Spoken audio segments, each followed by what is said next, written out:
I mean, we would have, 5 or 6 characters on a day, and an average day for us, we would start about 3 a.m., something like that. Wow. Hathor's makeup, I think, was about 6 or 7 hours. Um, Wow. and then we would have two trailers, and across the two trailers, we would have sort of Goat Man, Trapjaw, Moss Man, Pig Boy, Carg, and they'd all be crazy names. Spikor, spiky, horny, mossy. Welcome to the Filmmaker Mixer Podcast, the podcast by filmmakers for filmmakers. Filmmaker Mixer is a creative hub where aspiring and established filmmakers come together to share experiences, insights, strategies, and inspiration. Hello, everybody. This is the Filmmaker Mixer Podcast, and today we are excited to welcome back our good friend Barrie Gower, the award-winning prosthetics designer. Barrie, how are you, my friend? I'm very good. I'm very good. Thank you. How are you, Jeff? You I'm okay? good. We're doing good, and they just started construction on our parking lot, so if you hear horrible noises, it's not monsters, it's just bulldozers. But you've been busy lately. We have, yeah, yeah. We've been quite busy. I think since the last time I spoke to you about Stranger Things, I mean, I'd say the last sort of 3, 4 years, we've been pretty busy going from one project to another, overlapping, going from one to another. We kind of went from Stranger Things 5 straight into I think was it The Last of Us, I think at the time. I can't remember. It might have been straight The Last of Us season 2, and then straight from that into Rings of Power, and then yeah, straight into Master of the Universe. And it's been a busy old time for Yeah, us, really, really. how do you get so much work? Obviously, you're good at what you do, but do you work a lot with the same producers or? We do. It's a bit of a mix, really. Yeah, So it's a bit of a mix of previous relationships with producers and studios and makeup designers as well. We work very hand in hand with makeup and hair designers. So I there's like a core group of makeup designers I tend to work with, and we kind of stick together and work on projects together. And it's the same, yeah, it's the same with producers, really. They'll go from one sort of show to another, so we'll get the call. So we're really lucky that it's been quite a good trickle of work, really. sure, sure, sure. Well, one of the things I wanted to chat with you the last time we talked, and for those of you who are listening who have not heard that other conversation, I recommend you go back and listen to it because Barry talked about how he got into the field and his obsession with Freddy Krueger as a kid and all of those things. It was a fun conversation, but one of the things I'm curious about is I'm going to go a little old school here.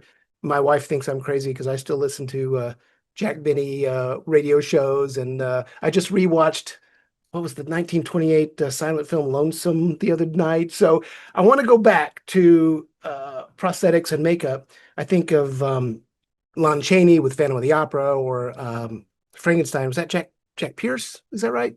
Pierce, yeah, Yeah. yeah. Do you think there are prosthetics and designs from way back in the day, or even not that long ago, like the 80s with John Carpenter's The Thing or something like that?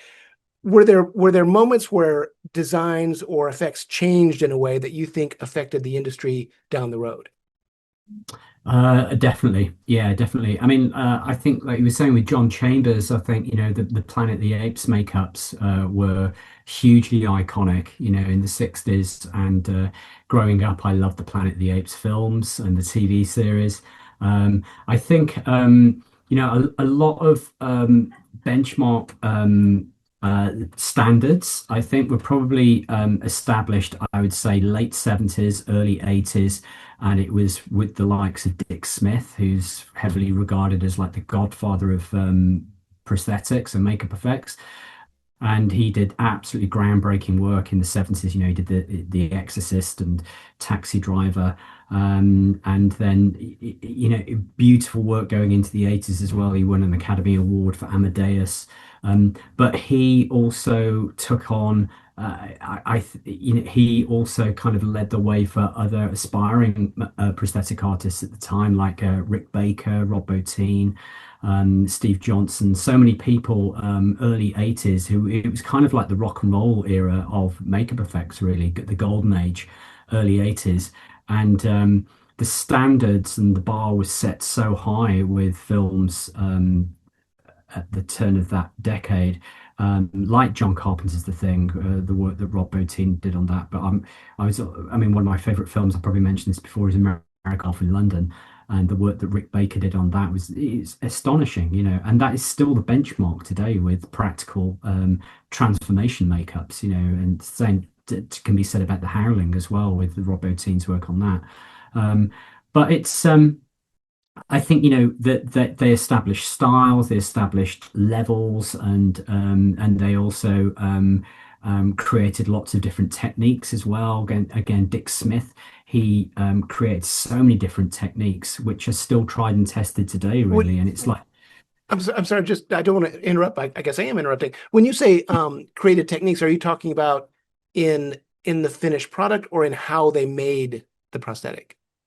uh, both really. I mean, Dick Smith really elevated the work of, I mean, foam latex prosthetics, which were again they were used on Planet of the Apes. They used on the Wizard of Oz, but he used a lot of foam latex to do quite subtle aging makeups.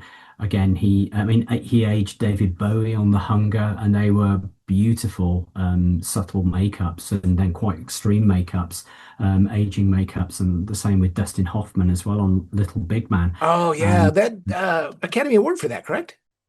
Am I wrong? he, I think he was nominated. I Yeah. think, but I think Dick got. I know he got the Academy Award for Amadeus.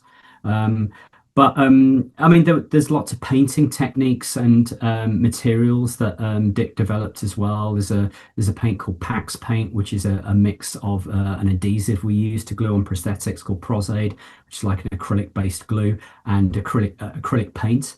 And that's something that's mixed up and it's used in very thin washes over foam latex, and it's got a very elastic sort of feel to it. Um, but I mean, we still use a lot of the same techniques today, and I think probably techniques that have advanced probably about 20 years ago as well, when silicone prosthetics started to come in, which is around about the turn of the century. And the first time I started using silicone was actually probably working for Nick Dubman on the Harry Potter films. And we were doing silicone goblin makeups, and that kind of again sort of set the way really for doing a lot of um, realistic makeups and skin tone makeups with silicone, because it's a very translucent material. But we still we use silicone is the sort of go-to material today, but we still use foam latex as well for larger. It's a very lightweight. It's almost like a very aerated sort of upholstery foam, very, very light. So you can make larger pieces. If we're doing big creatures, we'll do things out of foam latex. Um, and really, we're kind of probably one of the last makeup effects companies in the UK to sort of jump on the bandwagon and start using 3D technology as well. So we kind of invested a few years ago with 3D scanners, 3D printers. We have 3D software now as well. So not only do we still do very tried and tested sculpture with plasticine and clay, but we also do 3D modeling, and we can 3D print forms and molds and things now as well. So our work really on something like Masters of the Universe, that was one of the first projects where we had a real mix of all the skill sets really. And it was a real, I always say it's like we used every tool in the toolbox for Masters of the Universe. And that was from a materials point of view and from a techniques point of view as well. Well, regarding Masters of the Universe, when you've got something that's got such a fan base and an already existing iconic look, what would motivate you to build on that look and then bring in something a little more unique? It was well, Master Universe was a really, I mean, it was probably the most creative and technically challenging projects we've ever done, How because come? Yeah, why?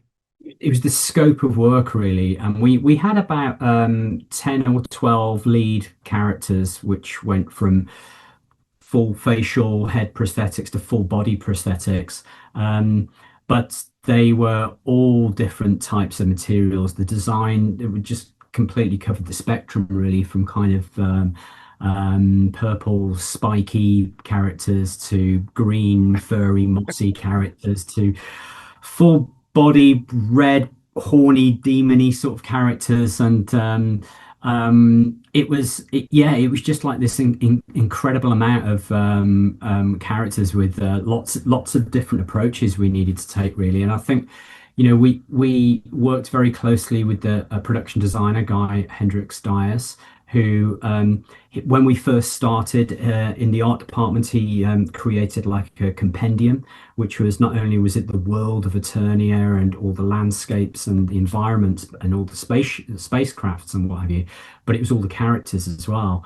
So we worked quite closely together with him and with the visual effects department as well to establish what was going to be practical, what was going to be digital, what would be a combination of the two. And working with Travis Knight, the director, he was very keen from the outset that this was basically going to be a homage to the 1980s filmation cartoon. And all the original action figures, he basically wanted to bring them to life and just have like adult-sized action figures. Um, so we looked at all the original artwork and from the comics and from the animated series, and we updated everything, but to the point where we weren't really trying to marvelize everything because I think Marvel are very good at doing very high-tech techy modern stuff. So it was like a combination of finding the fine line of something which looked technically very advanced, but it also had a bit of a retro feel to it as well. um, I think probably one of our closest relationships with other departments on Master Universe is probably the costume department, and that was with Richard Sale and his team. And we've never had such a big crossover between ourselves and costume before. But all these characters, all these like Masters characters, had insane kind of fabricated and 3D printed armor and costume.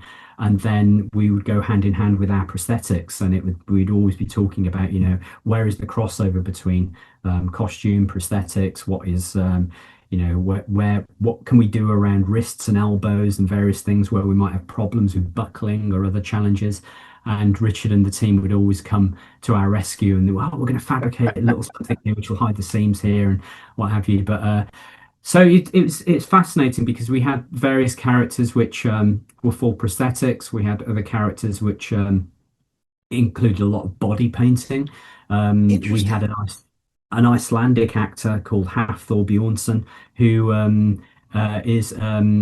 takes part in the strongman competition, and he's been the world's strongest man. And he's about 6'8", 6'9", and he's incredibly broad, and he's like a house. He's absolutely huge. This guy is, and he's covered in tattoos head to toe. And he played a character called Goatman, and who is bright red, and he has prosthetics on his head, and he has these 3D printed horns.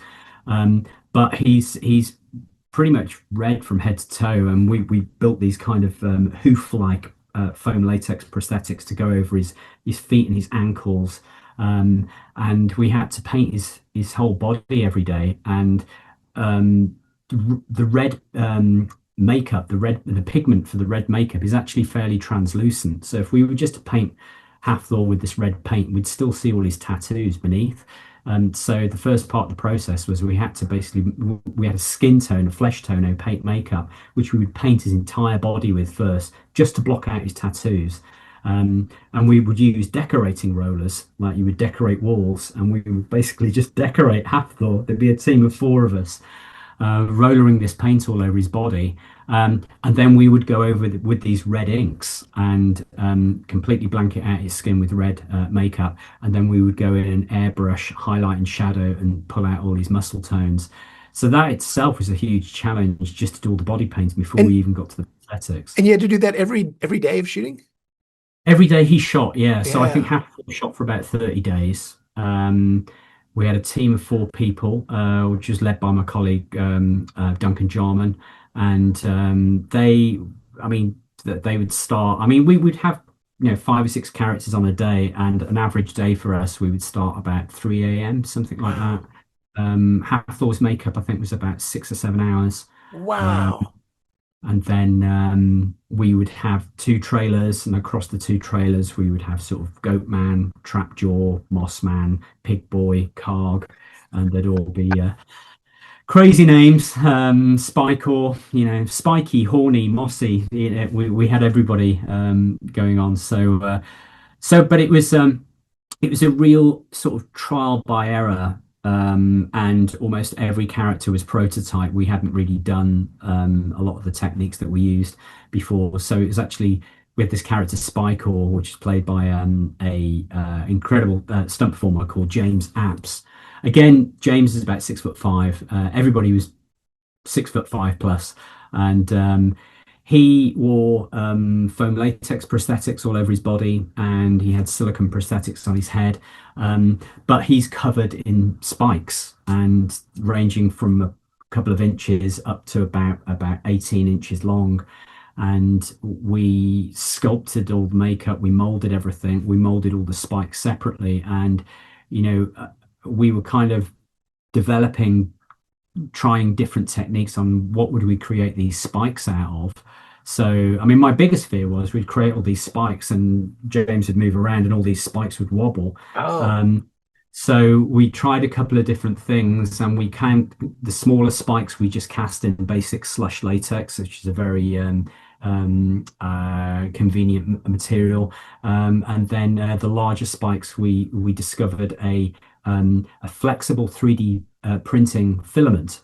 So we 3D printed a lot of the spikes, and they were hollow, but they were flexible. So the great thing about that was, should James bump into somebody else or bump into the wall or whatever, he couldn't injure himself or anybody because these spikes would just bend. But they didn't wobble, which was fortunate. So yeah, we did 3D printed horns for a lot of characters, and as a department, we tend to dip in and do a little bit of hair work as well, especially if we're doing sort of likeness makeups or old age makeups. We might hair punch eyebrows or hairlines, or if we're doing fake heads, we would put wigs on and then punch the hairlines. But we hadn't done an awful lot of hair work. So our lead hair supervisor, a girl called Chloe Mouton Phillips, her one of the big challenges for her was this character Mossman, which was green. He had foam latex prosthetics, but he was covered in this kind of moss-like kind of foliage, and it was trying to figure out the layers and the different materials we were going to use to build up this moss-like texture, and it still felt very organic. So it was using different hair techniques such as hair punching. We knotted little hair patches, had lace pieces, and we also used what's called flocking, which is basically the same as kind of like G.I. Joe's kind of spiky hair or the Action Men toys. And we would flock green spiky fur onto the foam latex. And we bought sort of fake foliage online, the kind of thing you would buy for model railways. oh, And wow. we bought real moss online as well. It's an incredible moss called reindeer moss, and it comes in all different colors. And it's just this very fine kind of network of moss, which we could break up and kind of build into the textures and sew it in, and sort of weave woolen textures and things over the top. So it's layers and layers and layers of all this moss to kind of achieve this look. And it was really technical. It was really technical, and it was I mean, there's just one example of all these characters, which every character was just a head scratch. They were really complicated. Which one was the toughest, you think? I mean, I think Spycore and Mossman were both very technical, and that they probably had the longest build time. We had a couple of other characters which were very hairy and had horns as well, which we had a lot less time to turn around, but they ended up being quite successful. But there's a character called Trapjaw, which used to be one of my favorite Master of the Universe characters, and he's played by a great actor called Sam C. Wilson. And with Trapjaw, he was a mix of prosthetics on his face, and he had blue body painting with scarring on his body. He had a digital right arm, which kind of was a bit like a transformer, sort of transformed into different weapons. Um, but he had a helmet, which the helmet needed to have an articulated jaw, which had these kind of metallic teeth on the jaw, which when he opened his mouth would need to articulate with his own jaw. So we did speak to Richard Sale in costume about whether they would fabricate some kind of helmet for us, but because I think it was going to work in conjunction with our prosthetics and we needed to sculpt the whole thing at the same time, we ended up doing sort of a costume prop helmet ourselves. And it's the first time we'd really had any kind of foray into that sort of world. So our sculptor Pat Fode sculpted Sam's makeup. We blocked it all out with the helmet, and then we 3D scanned the helmet, and our 3D artist Harvey Smith took the helmet and made everything completely symmetrical and geometrical, so it looked beautifully polished and machined. And we 3D printed it, molded it, and then we actually cast it in a slightly flexible but quite firm rubber, a urethane. And it was in two parts. And we had a jaw which had like a little chin cup, which would sit on Sam's chin, and it had like an Alice band which went over the top of his head. The helmet went on, and it just connected with magnets on the side Oh, here. wow. So every time he opened his jaw, there were these kind of round cylindrical cog type things here, but it just looked like it was perfectly pivoting from this area around his ear.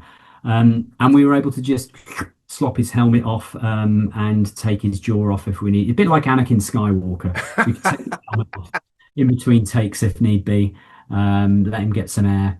Yeah, it was.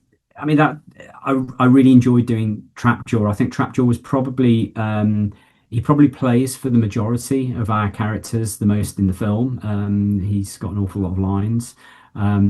But we were also responsible for, I mean, the crossovers. I think a good example of crossover between practical and digital effects would be Skeletor, played by Jared Leto, and he had a fully practical foam latex muscle suit, which we built, which Jared wore every day, and he had a great stunt performer called Sina Ali, who did all the really hardcore stunts. I mean, Travis did a lot. Jared did a lot. Obviously, he did all the dialogue, a lot of the performance. But when He-Man's beating the crap out of him at the end of the film, getting flung across, that was Cena. So we had duplicate suits for both Jared and Cena, and then his head was completely digital.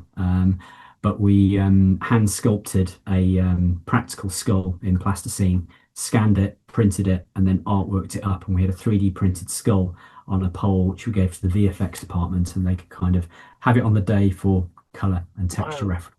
And Um, and you mentioned having one suit for the stunt performer and then one for Jared.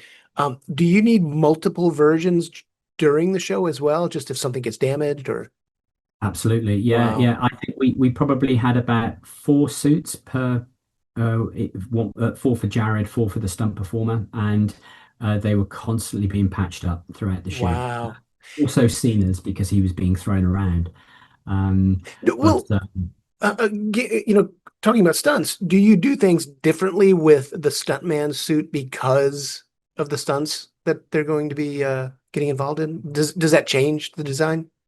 sometimes it does. I mean, usually we're usually dictated by time and schedule, and I'd say 99% of productions are very considerate, and they will cast a stunt performer who matches our lead actor physically pretty accurately. So Cena was pretty close to Jared, so we didn't have to create molds from scratch for both. We used the same molds, But and do you have to build in like pads? Like I know a lot of stunt performers need things padded, because they're going to take a fall or whatever. Do you sometimes. have to build that in? Yeah, sometimes. So Cena would sometimes have pads beneath his knees, or sometimes if he was being hurtled onto his legs. Sometimes stunt performers have back pads and things. When we worked on Lord of the Rings, Rings of Power, we created various things which we need to have an allowance for padding on arms and legs and backs. Um, Something like trap jaw. Sam had a stunt performer called Miles, and again he was flung across the stage, and he was quite often put on a harness. So we would sometimes need to consider how we could hide harnesses. I mean, we had that with Spycore as well. James put on a harness beneath his foam latex suit. But the great thing is nowadays that with the stunt performers, they have very low profile harnesses. So they're like just a few millimeters thick, and it's like a kind of a webbing which would wrap all the way around their chest. They would put on first, the foam latex would go over the top, and then we would have holes cut in the back, and we'd be able to attach wires through the back of the prosthetic, and then they'd be pulled backwards or hurtled wherever. So it's the one thing I always forget actually when we're sitting and we're budgeting. We have a main character and we kind of forget it's going to be a really physical role, and it's like obviously they're going to need to have a stunt makeup made as well. So we would usually cast duplicates out of the same molds for a stunt performer rather than it being double the cost and having to do everything from scratch. But then you have shows like Stranger Things, and Jamie Campbell-Bower, who played Vecna, he never had a stunt performer, and they put Jamie on wires. They pulled him up 30, 40, 50 feet in the air. He was on harnesses. I remember on season 4, they hurled him across the room. He did all the stunts. He should have been asking for danger money. And they had him on some kind of apparatus. I think they called it the lollipop. And there's a scene in Stranger Things 4 where he kind of goes into this other dimension. It's called, I think, Dimension X, and it's where Jamie starts to transform into Vecna, and he starts spinning around. And they actually physically did it with Jamie on this machine. And I don't think he felt too great at the end of it, but it looked brilliant. So yeah, stunt performance. It's always something. Yeah, we definitely have to take that into consideration all the time. That's crazy. Well, Barrie, when we chat, the time always flies. You're a pleasure to talk to, and I know you're staying busy. You're on The Last of Us now. Is that what you said? We are, yeah. We're on The Last of Us, which is shooting for another sort of 6 months or so, and we're just about to start on another project, which is a little top secret. We can't talk awesome. about. Well, when you wrap up some of those, we'll have to chat again. Amazing. Brilliant. And if you ever come to Austin for South by, I owe you a beer.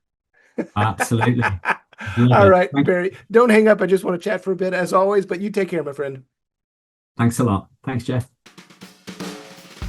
Thank you for listening to the Filmmaker Mixer Podcast, a podcast created and hosted by filmmakers Jeff Stolen and Andrew Lamping, and produced by Melody Lopez. Our theme song was composed by Stephen D. Bennett. Make sure to follow or subscribe on whatever platform you're listening to us on, and stay tuned for future episodes.